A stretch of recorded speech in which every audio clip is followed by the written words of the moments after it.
நடிகரும் அரசியல்வாதியுமான விஜய் நடித்ததாக கூறப்படும் கடைசி படமான ஜனநாயகன் திரைப்படத்தின் உலகளாவிய வெளியீடு தற்போது பெரும் சஸ்பென்ஸாக மாறியுள்ளது.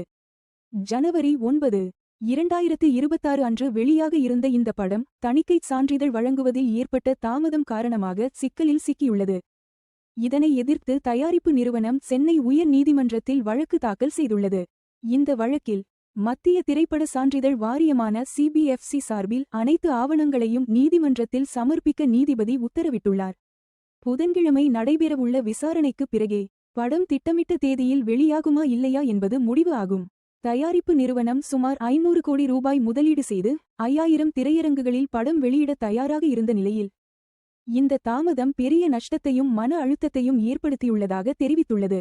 மாற்றங்கள் அனைத்தையும் செய்து CBFC பரிந்துரைகளை முழுமையாக பின்பற்றிய பிறகும் காரணம் தெளிவாக சொல்லாமல் மறு ஆய்வு குழுவுக்கு அனுப்பப்பட்டிருப்பது சட்டத்திற்கு முரணானது என தயாரிப்பு தரப்பு வாதிட்டுள்ளது.